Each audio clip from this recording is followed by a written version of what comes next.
पिछला तो मेरे ख्याल में आपको मुश्किल नहीं लगा होगा, पिछला जितना भी आपने पढ़ा है, अगर पढ़ा है तो। अब वो तो शायद मैंने अभी बुलाना है।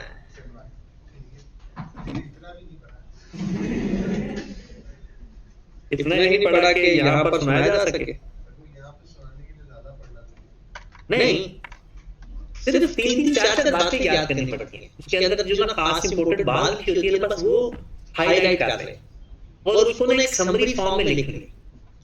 मतलब अगर यहाँ पर ये जो फर्स्ट पैराग्राफ आपका गिवन है ना, इसमें सिर्फ लिखा हुआ है कैश ऑपरेटिंग साइकिल क्या होता है, ऐसा ही है। इनमें अगर आपने डिटेल में पढ़ लिया तो बस एक दफा पढ़ ले तो ये आपको दोबारा भी याद करने की जरूरत नहीं पड़ेगी। अगर यहाँ पर 3 बातें उसने लिखा हुआ है कि आपका ना वर्किंग कैपिटल ज्यादा होना चाहिए, ना लो होना चाहिए और अवेलेबल भी होना चाहिए आपकी ऑपरेटिंग एक्टिविटी को मीट करने के लिए। ये है क्यों हम वर्किंग कैपिटल मैनेजमेंट की स्टडी कर रहे हैं, उसका ऑब्जेक्टिव बताएं। फिर उसने कहा कि आपके पास जो सरप्लस कैश या शॉर्ट टर्म इन्वेस्टमेंट होती है वो किस पर्पस के लिए होती है। Entities with surplus cash there is also management problem to how use the surplus, कि आपके पास जो कैश पड़ा हुआ है, अवेलेबल है, आप देखोगे अगर आपको ये पेमेंट के लिए कैश जल्दी चाहिए या किसी पर्पस के लिए तो शॉर्ट टर्म इन्वेस्टमेंट करें, और अगर आपको पैसा चाहिए यानी इतना ज्यादा पैसा पड़ा है कि आपकी शॉर्ट टर्म फाइनेंसिंग पूरी होने के बावजूद भी पैसा बच जाएगा तो उसको किधर कर दें, लॉन्ग टर्म फाइनेंसिंग करें, उसके ऊपर आपको रिटर्न ज्यादा मिलेगा। उसके बाद अवॉइडिंग ये चीजें हमने डिस्कस कर ली थी, ये एक दफा बस पढ़ने वाली थी। Benefit of investing working capital, ये भी आपको पता चल गया होगा। Length of working capital cycle, इसमें ये चीज इंपॉर्टेंट थी। ये चीज तो वो length of working capital cycle के बारे में थी। Higher credit period from supplier and lower credit period to customer show that the customer are dependent on the company. क्या है, सप्लायर से हमने ज्यादा टाइम लिया हुआ है और अपने कस्टमर को कम। तो इसमें बार्गेनिंग पावर या जो बार्गेनिंग पावर इसे हम कहते हैं वो किसकी ज्यादा है, कंपनी। और एक होता है the opposite situation indicates that the weak bargaining position of the entity situation in a journey faced by the company when it is a new business. New business के अंदर कंपनी की बार्गेनिंग पावर लो होती है। उसकी वजह यह है कि वो जो सप्लायर होता है ना वो हमें टाइम देने के लिए तैयार नहीं होता और हमारी चीज बेचने के लिए हम कोशिश करते हैं कि चलो कोई ले जाए, चाहे ज्यादा देर उधार ले जाए। फिर यहां पर एटीट्यूड, मैनेजमेंट एटीट्यूड था, वही एग्रेसिव पॉलिसी, कंजर्वेटिव पॉलिसी और मॉडरेट पॉलिसी। फिर था यहां पर फंडिंग पॉलिसी। फंडिंग पॉलिसीज के अंदर हमारे पास फंडिंग पॉलिसी का मतलब क्या है कि हमें शॉर्ट टर्म फाइनेंसिंग करनी चाहिए, लॉन्ग टर्म करनी चाहिए, बैंक ओवरड्राफ्ट अगर मैं बात करूं, या फिर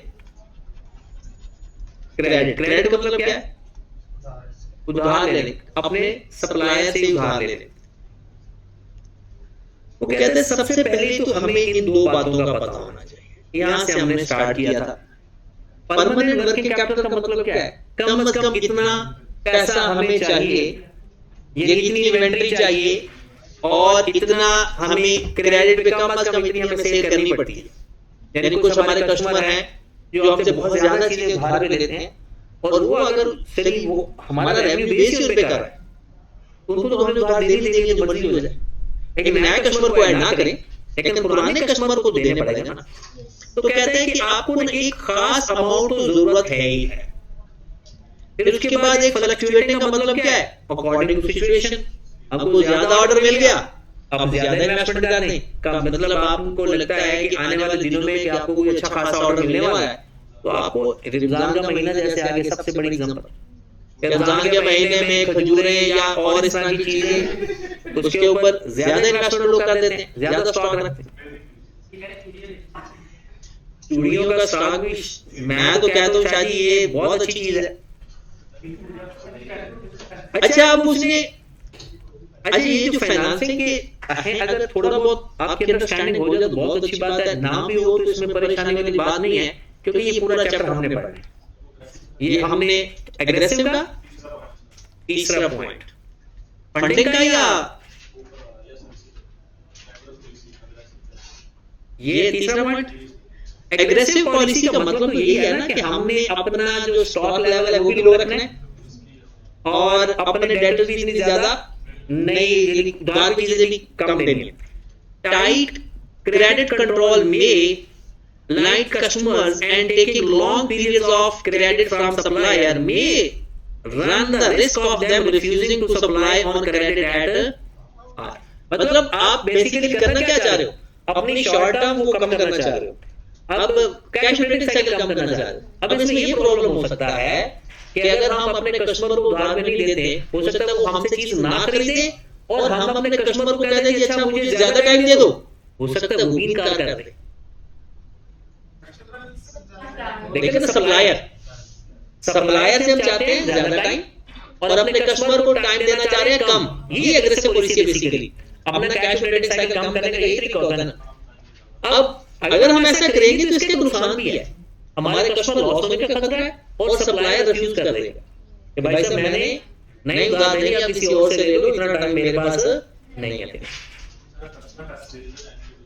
हाँ कस्टमर, लेकिन वो हमारी रेवेन्यू कम हो जाएगा ना, वो कस्टमर टाइम हम चाहते तो यही है एग्रेसिव पॉलिसी के अंदर कि अपनी क्रेडिट सेल्स कम से कम करें और जल्दी जल्दी पैसे रिकवरी पॉलिसी में जल्दी हो, कलेक्शन जल्दी हो जाए। लेकिन मिल रहा है ना, मिल रहा है, लेकिन आप देखें ना, आपने चीजें ज्यादा खरीद ली और सप्लायर को चाहते हैं कि थोड़ा लेट पेमेंट कर दें। अब जब हम उसको हमारा रेवेन्यू ऑटोमेटिकली कम हो जाएगा, क्योंकि अगर एक बंदा हमारा कंपेटिटर वो 2 महीने दे रहा है, हम कहते हैं हमें 10 दिन में पैसा चाहिए, वो कहते हैं तू अपनी चीजें अपने पूरी रख, तो जब चीजें बिकेंगी नहीं तो कैश कहां से आएगा? ठीक है, तो फिर कंट्रोल ऐसा होना चाहिए। और ये सबसे ज्यादा वो बंदा कर सकता है जिसकी क्वालिटी ऑफ प्रोडक्ट बहुत अच्छी हो और एक ब्रांड बन जाए, लोग उसको पसंद करने लगे, आवाम जब पब्लिक डिमांड करेगी ना तो फिर मजबूरी है उन लोगों की कि वो उस चीज को खरीदेंगे। फिर हमारे कस्टमर को हम जैसा मर्जी दे दें, फिर हमारी बार्गेनिंग पावर बढ़ जाएगी हमारी। अगर हमारी प्रोडक्ट की चीजें जो हम बेच रहे हैं वो एक ब्रांड बन जाता है तो फिर हम जो मर्जी कंट्रोल लगा लें। फंडिंग पॉलिसीज में आए जरा, वो फंडिंग पॉलिसीज में वो कहता है कि लॉन्ग टर्म फाइनेंस जो है, लॉन्ग टर्म फाइनेंस जो दो ही है, वो कहता है ये एक्सपेंसिव तो होते हैं, लो रिस्क का मतलब क्या होता है कि हमें नहीं कॉस्ट तो शायद इस चीज की बात नहीं है, लो रिस्क का सबसे बड़ा मतलब यह है कि ये हमें जो वापस पे कर रहे होते हैं ये इसके लिए टाइम होता है, अच्छा खासा टाइम होता है। इक्विटी में तो पैसे देने पड़ते ना, वो डिविडेंड देना पड़ता है। अगर आप शेयर इशू कर देते हैं पैसा आपके पास आ जाएगा, लेकिन आपको ये डर नहीं रहेगा कि मैंने पैसे देने वापस।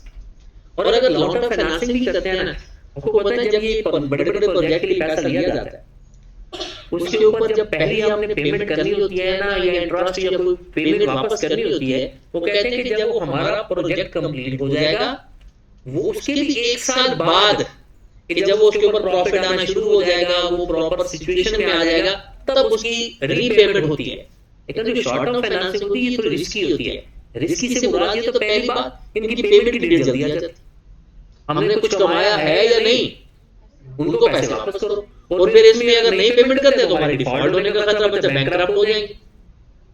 इस वजह से वो कहते हैं कि जो short term long term financing है ना, ये हाई कॉस्ट तो होती है लेकिन लो रिस्क होता है। इसमें लो रिस्क से मुराद क्या है कि आप तसल्ली से अपना काम करके उसके बाद अपने पैसे चुकाएं। Short term financing is less expensive क्योंकि इसमें इंटरेस्ट कम होता है ना, इसके लिए कोई यानी वो जो अरेंजमेंट फी वगैरह कुछ भी नहीं इतना खास होता, लेकिन there is higher risk of its being withdrawn. The type of financing used with in the business को हुई conservative funding policy.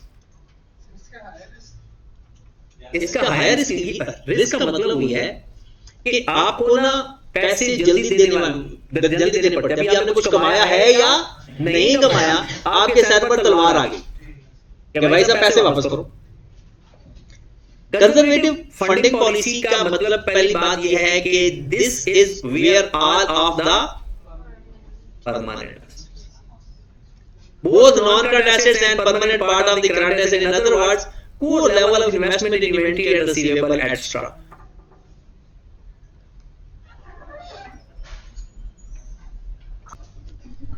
Conservative funding policies के अंदर अगर हम और चीजें देखें तो इसमें लिखा हुआ है कि कंजर्वेटिव पॉलिसीज के अंदर क्या होता है, फाइनेंस बाय लॉ। आपको पता है कंजर्वेटिव रिस्क हाई रिस्क होता है, लो रिस्क होता है, पढ़ा है ना। एग्रेसिव हाई रिस्क होता है और कंजर्वेटिव लो। मतलब इसमें कंजर्वेटिव फंडिंग पॉलिसी का मतलब ही यही है कि हमने लॉन्ग टर्म फाइनेंसिंग करनी है, ताकि तभी वो लो रिस्क होगा। क्योंकि अगर आप शॉर्ट टर्म फाइनेंसिंग करोगे वो तो एग्रेसिव पॉलिसी हो जाएगी। और एग्रेसिव पॉलिसी के लिए ना आपको सबसे ज्यादा ये जो कुछ लोग होते हैं अवॉइड करते हैं, कुछ लोग होते हैं लोगों को बातों में फंसाते हैं। ये जो लोग बातों में चक्कर दे जाते हैं ना, वो एग्रेसिव पॉलिसी के लिए माहिर होते हैं। और जो कंजर्वेटिव होते हैं ना, वो कंजर्वेटिव का मतलब यही है कि भाई साहब यार वो कहते हैं कि नहीं किसी से बहस नहीं करनी, कोई रोला नहीं पड़ना चाहिए, कोई किसी को झूठ नहीं बोलना, कोई किसी को फ्रॉड नहीं मारना, बस जो भी है हकीकत के ऊपर काम करना है। और वो जो फ्रॉडिया होता है ना, फ्रॉडिया से मुराद ये होता है कि जो बंदे को ना घुमाए ऐसा कि उसको राज करके भेज दे, वो एग्रेसिव पॉलिसी होती है।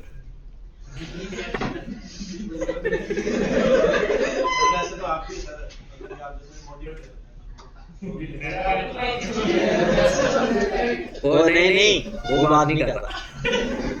Aggressive funding policy, aggressive funding policy में आपने ये देखा होगा कि ये क्या है, शॉर्ट टर्म। क्योंकि जब भी हम पढ़ के आए short term financing high risk होती है और एग्रेसिव पॉलिसी भी हाई रिस्क लोग पसंद करते हैं। अब ये होगा क्या, वो पैसे लेने आएगा, आप थोड़ा सा पहले अपनी मैनेजमेंट स्ट्रांग करोगे कि पैसे आप अरेंज कैसे करोगे।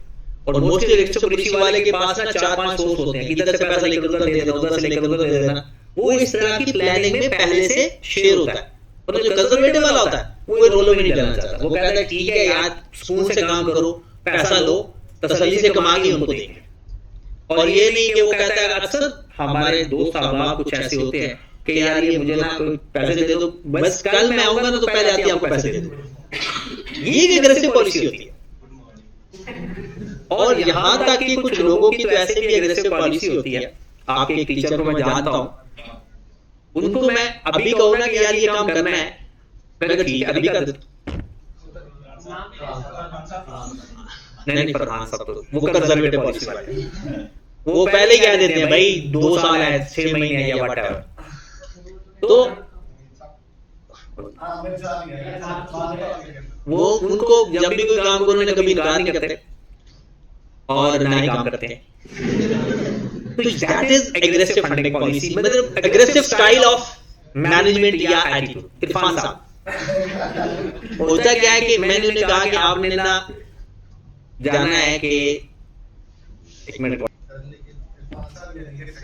एग्रेसिव पॉलिसी पे काम करते हैं। एग्रेसिव वो मेरे साथ नहीं करते, सबके साथ करते हैं। चलिए this policy carries to greatest risk of the illiquidity. हाँ इसमें वो कहता है कि इसमें इलिक्विडिटी का रिस्क बहुत होता है। जाहिर सी बात है आपने शॉर्ट टर्म फाइनेंसिंग की है, वापस कर दो पैसे, तो पैसे जो आपने लिए थे वो वापस करने जल्दी पड़ जाएंगे। अगर आप कमा नहीं सके ज्यादा पैसे तो वो वापस करने पड़ेंगे तो आपको फिर प्रॉब्लम आ जाएगा। वो कहता है as well as greatest return. हाँ ग्रेटेस्ट रिटर्न का मतलब ये होता है कि terms that cost are typically less than long term cost. Basically ये जो शॉर्ट टर्म फाइनेंसिंग होती है ना, शॉर्ट टर्म फाइनेंसिंग में फंडिंग करने का हमें लो कॉस्ट पड़ती है और रिस्क भी जैसी बात है फिर ज्यादा होता है। लो कॉस्ट का मतलब एक तो टाइम थोड़ा होता है ना, तो थोड़े दिनों के लिए पैसा देना होगा ना तो वो थोड़ा सा रेट ऑफ इंटरेस्ट चार्ज कर देते हैं। आपको पता है पाकिस्तान के अंदर एक कमेटी चलती है, एक तो कमेटी होती है ना वो हम डालते होते हैं, एक कमेटी बैंक देता है। बैंक कहता है कि भाई साहब आपको हर बंदे का एक आईडी कार्ड हो, उसके ऊपर हम आपको 10,000 रुपए दे देते हैं और आप हमें 6 महीने बाद 11,000 वापस करते हैं। हाँ यहाँ पर बहुत सारे गांव में मैंने देखा है एक भाई साहब ने उसने अपने रिश्तेदार सबके शनाख्ती कार्ड उसके पास हो। मैंने कहा ये क्या है, कहता है यार वो ना मैं कमेटी लेता हूँ तो फिर जब टाइम आता है वापस भी कर देता हूँ। तो वो सारे क्योंकि उसके ऊपर एतबार करते हैं, पढ़ा लिखा बंदा है तो इसलिए वो काम चला रहा है। तो उस टाइम उसके लिए कमेटी के ऊपर काफी ज्यादा वो पैसे बच चुके हैं। मैंने कहा अगर ये ज्यादा बढ़ते जा रहे हैं ऐसा ऐसा, कहता कोई नहीं जब ज्यादा जरूरत से बढ़ जाए तो हर किसी का आईडी कार्ड वापस कर दो।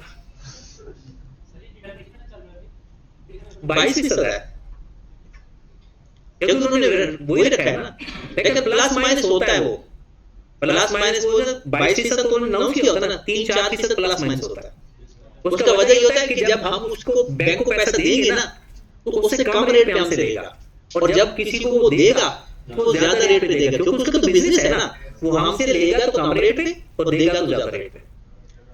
मॉडरेट फंडिंग पॉलिसी के मुराद ये होता है कि हम देखते हैं कि भाई साहब हमारा जरूरत क्या है, अपनी जरूरत, अपना कैश ऑपरेटिंग साइकिल, ये सब चीजें को मद्देनजर रखकर फिर हम देखेंगे कि कॉस्ट भी कम से कम हो और फ्लेक्सिबल भी हो। मतलब ये है कि अगर जरूरत के वक्त उसको कम या ज्यादा किया जा सके। जैसे वो कहता है bank overdraft is a variable in size and that is only used when, कहते हैं ये फ्लेक्सिबल है, इतना चाहिए उतने लिमिट इस्तेमाल करो।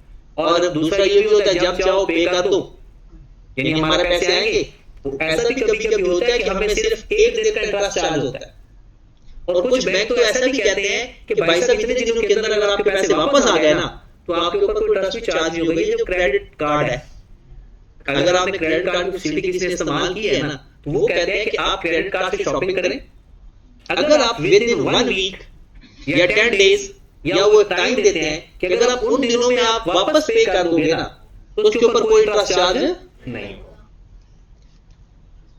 हाँ जी, तो बाद में वो एंड में वो यही कह रहा है कि शॉर्ट टर्म फाइनेंसिंग जो भी हमने पढ़ा कि कौन सा रिस्की होता है और कौन सा रिस्की नहीं होता, ये तो हमारा था सारे का सारा थ्योरेटिकल पोर्शन। और इसके अंदर मेरे ख्याल में अभी तक तो सवाल नहीं आया, लेकिन सवाल आ सकता है। सवाल आने में आपको साफ साफ लग रहा होगा सवाल क्या आ सकता है। वो अगर ऐसे वो कहेगा, पहली बात, आपका जो कैश ऑपरेटिंग साइकिल है किसके ऊपर डिपेंड करता है? सॉरी, ये जो वर्किंग कैपिटल की मैनेजमेंट है, दो चीजों के ऊपर, एक length of working capital cycle और दूसरा मैनेजमेंट एटीट्यूड कि वो रिस्क कितना ले सकती है। अब कैश ऑपरेटिंग साइकिल के बारे में हमें यही कहना है कि ये डिपेंड करता है सप्लाई रिटेलर का अलग होता है और मैन्युफैक्चरर का अलग होता है, और उसका बता भी देगी कि उसमें क्या क्या चीजें आती हैं, होल्डिंग पीरियड आता है, कलेक्शन टाइम आता है, पेमेंट टाइम आता है। फिर एटीट्यूड जो होता है मैनेजमेंट का फॉर टेकिंग द रिस्क, वो क्या आता है? एग्रेसिव पॉलिसी या फिर कंजर्वेटिव पॉलिसी या मॉडरेट पॉलिसी, ये हम उसे बता देंगे और इतना ही काफी हो जाएगा। याद रखें ये दोनों में एक है मैनेजमेंट का स्टाइल वर्किंग कैपिटल मैनेजमेंट का, और एक है स्टाइल फंडिंग पॉलिसी का। ये भी ख्याल रखना है, फंडिंग पॉलिसी में कंजर्वेटिव, मॉडरेट और एग्रेसिव पॉलिसी वो फंड के लिहाज से है। ये पेपर में लाइन लिखी होती है कि उसने फंड अरेंज करना है या उसने वर्किंग कैपिटल को मैनेज करना है। उन दोनों में खास तौर पर आपने पेपर में ये पता चलेगा। हाँ, अगर आप पूरी रात ही सो के जाओगे तो फिर नहीं पता चलेगा, फिर तुक्का ही है, सही लग गया ठीक है, नहीं तो फिर ना। चलिए जी, कैश ऑपरेटिंग साइकिल के अंदर ये तो आप लोगों का अपना काम स्टार्ट हो गया करना, लेकिन इसमें सबसे ज्यादा आता होता है मैन्युफैक्चरर का। वर्किंग कैपिटल साइकिल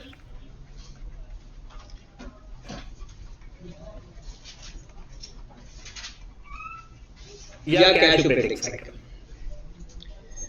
जी मेरे भाई दो मेथड है इसके। Number 1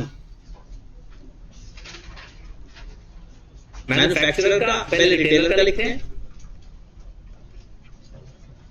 number 2 manufacturer.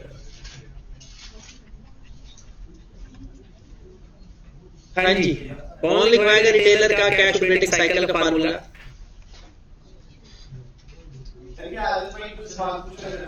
जी जी,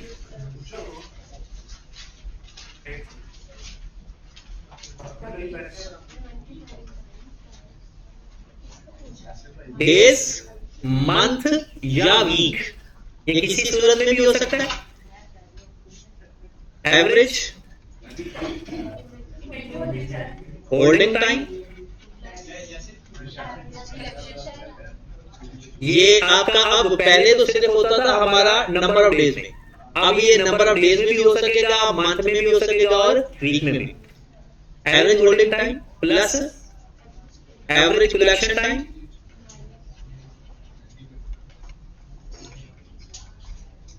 इसमें वो ट्रिकी सवाल नहीं आ सकता कि डेट टर्नओवर रेशियो से फाइंड करना है, ऐसा कुछ नहीं है। माइनस एवरेज पेमेंट टाइम,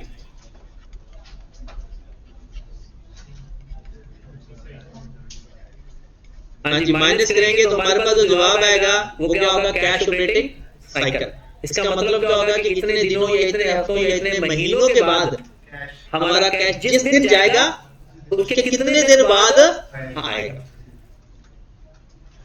और अगर हम रिटेलर की बात करें, फार्मूला सेम है, इसकी वर्किंग है। बाकी फार्मूला सेम है। इन्वेंट्री होल्डिंग टाइम का 3 तरह से वर्किंग करके करना होता है। नंबर 1, रॉ मटेरियल,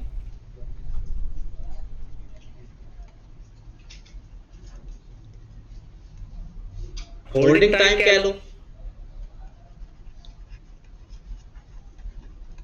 आपने रॉ मटेरियल खरीदा, कितने दिन आपके पास पड़ा रहा, फिर उसके बाद इशू हुआ प्रोडक्शन के लिए, plus work in process conversion time,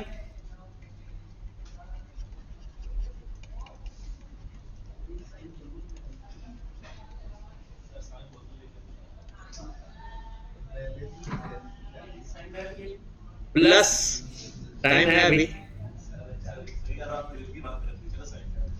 finish goods 4 बंदे थे, 5 से 5 फिनिश गुड्स होल्डिंग। यासिर भाई भी साथ हैं।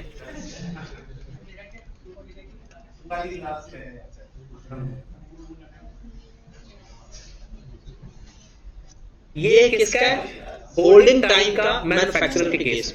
2 बंदे चले जाओ, 2 बंदे बैग साथ ले जाओ। नहीं, ये तो कोई पुराना काम है। किलो की बात,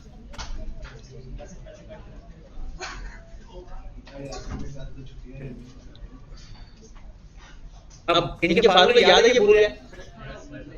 आज इन्होंने अभी FR 1 का पेपर दिया, उनको तो याद होगा। और जिसने, वो कहते हैं ना कि हर चीज का फायदा और नुकसान तो होता ही है। जैसे पहली अटेम्प्ट में FR 1 पास करने का फायदा तो है, नुकसान क्या है कि हम उसको फार्मूले थोड़ा भूल जाओगे। अच्छा, तो इसका मतलब है बहुत ज्यादा फायदा कि पहले अटेम्प्ट में पास हो जाए। अच्छा, अब इसका फार्मूले आप लिख लेते हैं एक दफा। दूसरा फार्मूला तो आपने खुद ही याद रखना है। एक फार्मूला मैं आपको बता देता हूं, inventory holding time.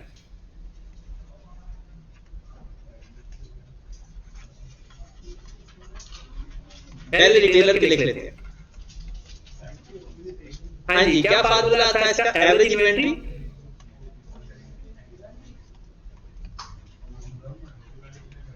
Over cost of sale multiplied by, अगर डेज हैं तो 365 डेज, अगर मंथ है तो 12 मंथ, और अगर वीक है तो 52 वीक्स। इस तरह से आपने मल्टीप्लाई करना है।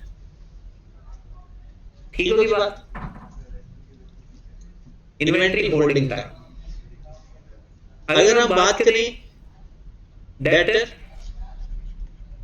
या एवरेज कलेक्शन टाइम की, एक तो टर्नओवर वाला भी होता है ना, 1 over turnover multiplied by days, यानी टर्नओवर रेशियो वाला, वो भी पेपर में आ सकता है। ये क्या होगा? Average debtors over sales. Credit sales आती हैं, अगर कुछ कभी कभी बता भी देता है क्रेडिट सेल्स, मल्टीप्लाइड बाय वही 365, 12 या 52। वो डिपेंड करता है डेज है, वीक्स है या मंथ है। ओके की बात? फिर कलेक्शन पेमेंट टाइम का, creditors payment time, average creditors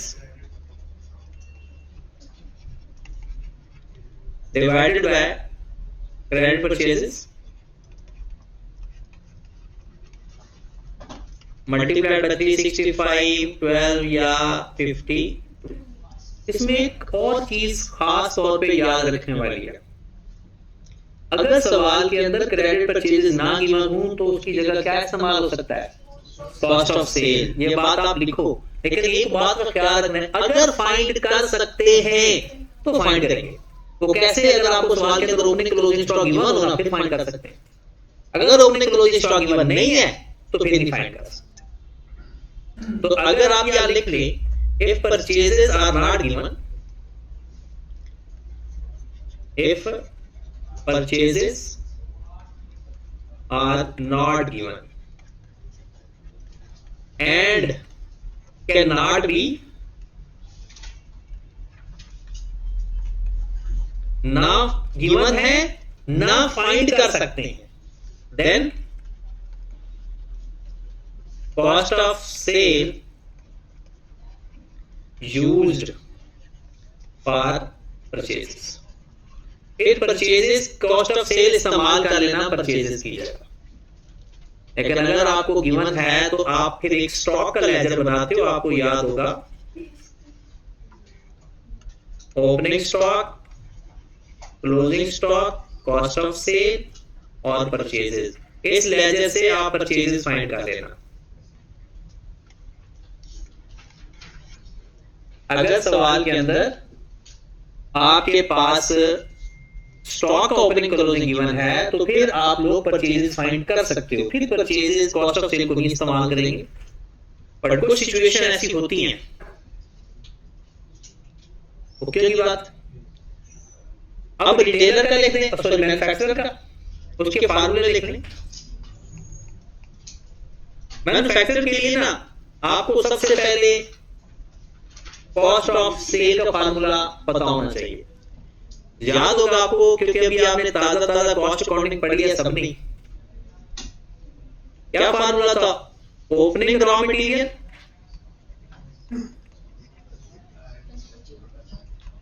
plus raw material purchases minus closing raw material.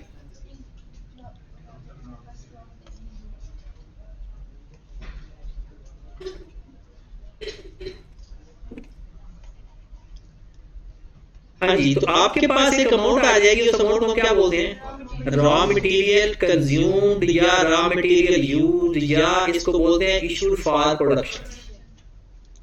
इसमें आप प्लस कर देते हो कन्वर्जन कॉस्ट। कन्वर्जन कॉस्ट में क्या क्या आता है भला? लेबर और ओवरहेड। लेबर और हम सिर्फ लिख देते हैं कन्वर्जन कॉस्ट।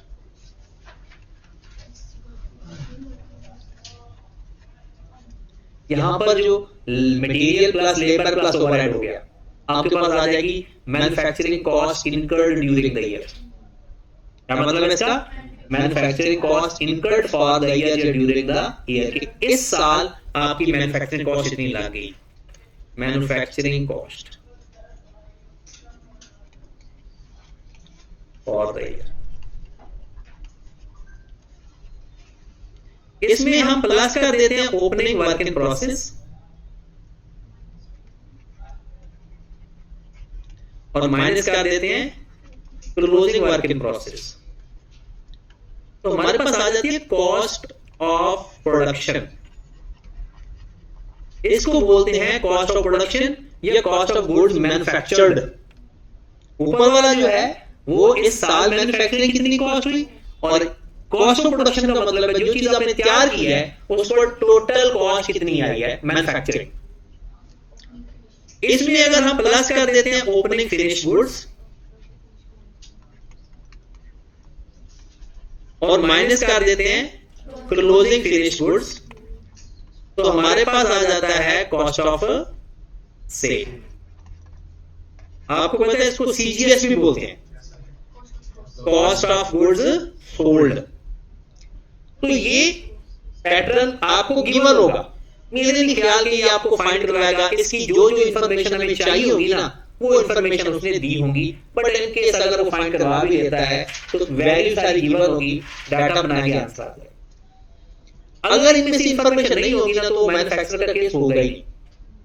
तो इसके लिए हम सबसे पहले देखते हैं रॉ मटेरियल का time, raw material holding time.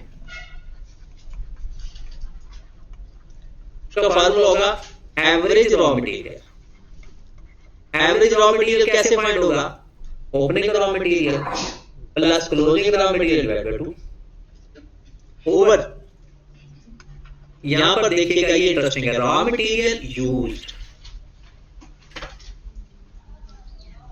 अगर सवाल के अंदर रॉ मटेरियल यूज नहीं है तो फिर रॉ मटेरियल परचेज देगा। पहली प्रेफरेंस किसको देनी है? यूज को। और अगर यूज फाइंड नहीं कर सकते या गिवन नहीं है तो फिर रॉ मटेरियल परचेज ले, मल्टीप्लाइड बाय वही 365 या 12 या 50। फिर उसके बाद work in process, conversion time,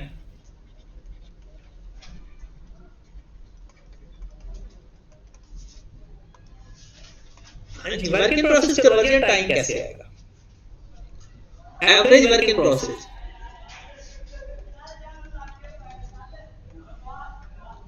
average work in process का मतलब क्या है? Opening work in process plus closing work in process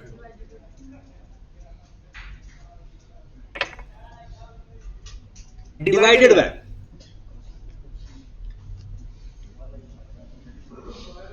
cost of production या cost of sale, cost of production.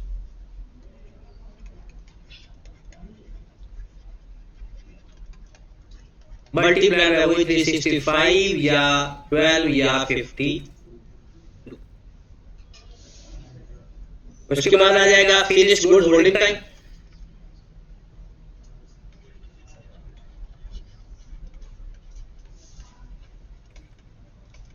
वो किसके बराबर आएगा? Average finished goods divided by cost of sale multiplied by वही टाइम। इन तीनों को प्लस कर देंगे तो मैन्युफैक्चरर का होल्डिंग टाइम। ठीक होगी बात? पेपर बेस का इसमें से एक सवाल आया और उसमें आपको पता है वही एज इट सवाल आया और साथ प्लस क्या पूछा गया था कि भाई साहब इसको इंप्रूव करने के तरीके भी बताएं। इंप्रूव करने के तरीके आपको एक दफा बस रिवाइज करवाने वाली बात है, बाकी तो करना है। वर्क इन प्रोसेस का फार्मूला है average work in process divided by cost of production, यानी कॉस्ट ऑफ सेल। हाँ, अगर नहीं गिवन ना कॉस्ट ऑफ प्रोडक्शन नहीं गिवन तो फिर कॉस्ट ऑफ सेल। अगर कॉस्ट ऑफ प्रोडक्शन सवाल के अंदर नहीं गिवन तो फिर क्या लिख लेंगे?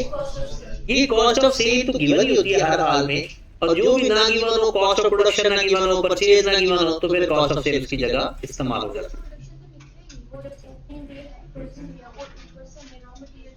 कभी कभी ऐसा होता है कन्वर्जन कॉस्ट नहीं होती, तो ऐसी सिचुएशन आ जाती है कभी कभी। हाँ जी, तो वर्किंग साइकिल को इंप्रूव करने के तरीके तो आप सबको पता है, बस एक दफा अलग से 2-3 तरीके बता दें। कैश क्रेडिट साइकिल ये तो आपको पता है ना, एक दफा मैं लिख देता हूं। सपोज दैट 50 डेज है होल्डिंग टाइम, बहुत ज्यादा हो गया वैसे, चीज खराब हो जाएगी हमारी, थोड़ा टाइम कम कर लेते हैं, 20 डेज कर लेते हैं। और कलेक्शन टाइम है हमारा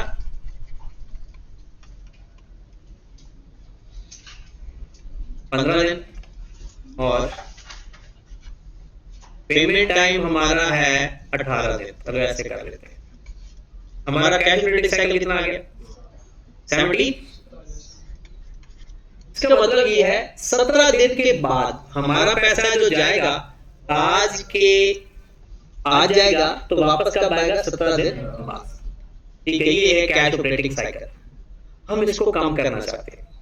अगर हम कम करेंगे तो इनको कम करना होगा और इसको बढ़ाना होगा। तो आपके पास कोई भी ऐसा मैनेजमेंट स्टाइल नहीं आएगा कि वो कहेगा हमने कैश ऑपरेटिंग साइकिल बढ़ाना है, क्योंकि तो नुकसान। लेकिन ये हमारी मजबूरी भी है।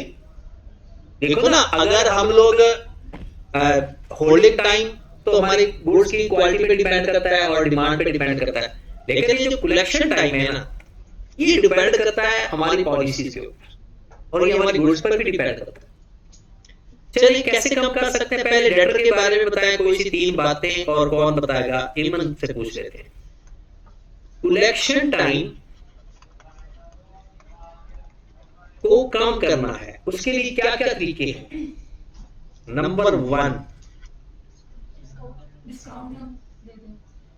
इंसेंटिव यानी ऑफर्स करें, cash discount offer to the customer, cash discount, इसे कहते हैं incentive offer for the early payment, cash discount offer. जब ऑफर करेंगे तो वो जल्दी पैसे दे देंगे, कैश डिस्काउंट ऑफर हो गया। चलो एक बात होगी, कस्टमर को इंसेंटिव ऑफर हो गया ऑन द अर्ली पेमेंट। दूसरा, स्ट्रिक्ट क्रेडिट पॉलिसीज कर दे, थोड़ी क्रेडिट पॉलिसी स्ट्रिक्ट कर दे, स्ट्रिक्ट क्रेडिट पॉलिसीज, ठीक है, ये भी हो गया। एक और हमने पढ़ा था, इन्वेस्टिगेट करे अपने डिफॉल्टर कस्टमर्स को और उनको सेल खत्म कर दे, उनको दोबारा सेल ना करे, ठीक है। तो नो सेल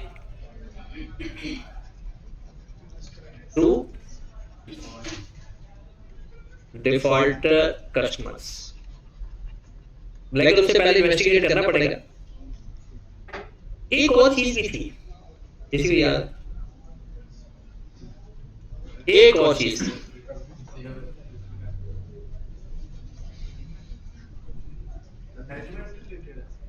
हाँ, आप रिकवरी डिपार्टमेंट में नहीं हो। रिजॉल्व डिस्प्यूटेड इनवॉइसेस, या अगर आपका कस्टमर के साथ डिस्प्यूट चल रहा है, बेसिकली इनवॉइस के ऊपर डिस्प्यूट चल रहा होता है। Resolve disputed invoices as early as possible, as possible, ठीक हो गया। क्योंकि वो डिस्प्यूट की वजह से ना वो काम आप एज अर्ली एज पॉसिबल उसका तो हल निकालें। उन्होंने कहा अच्छा यार जितना भी बनते हैं वो दो, और याद रखें शादी पैसे लेने का सबसे अच्छा तरीका क्या होता है, जो निकले पहले वो निकालो। अगर ये मैं इतनी लेने मैं उसके बाद वो भी जो आ रहे हैं ना वो भी नहीं आते, पहले वो ले लो, बाद में फिर दूसरे के ऊपर झगड़ा करो। पूरे के ऊपर झगड़ा करना खतरनाक होता है।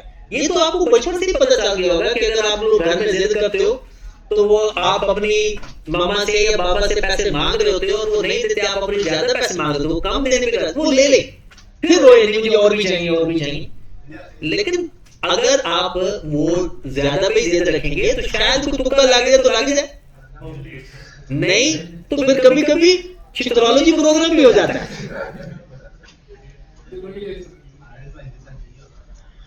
इलेक्शन टाइम के बाद हम आ जाते हैं स्टॉक के ऊपर। स्टॉक होल्डिंग टाइम, इसको ना हमने खत्म करना है मंडे से पहले। ये खत्म हो गया है, नहीं ये खत्म हो गया है, इसमें अब सवाल रह गए बस।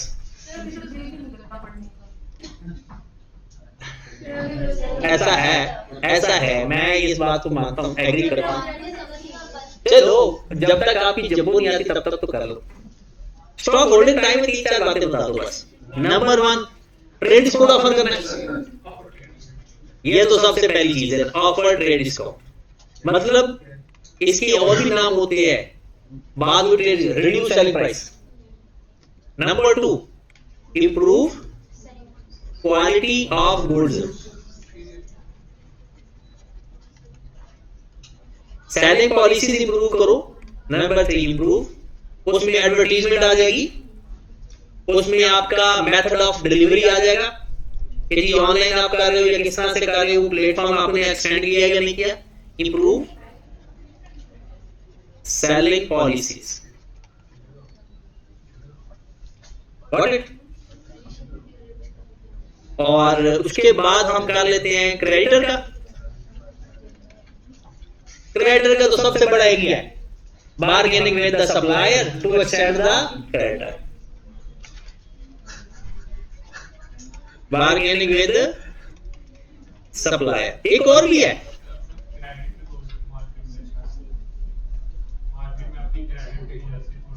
हाँ, bargaining with the supplier to extend credit terms. और क्या बोला? अपना फोन बंद कर दो। जब किसी के पैसे देने हो ना, तो आज का सबसे अच्छा ट्रिक है, फोन बंद कर दिया जाता है और भाई साहब घर आ जाते हैं। ठीक होगी बात? चलिए जी, आज फिर यहां तक रखते हैं। इसका आप चाहे तो इस पहला सवाल कर लेना, वो कैलकुलेटिंग साइकिल की है एक, अभी तो करना पड़ेगा ना।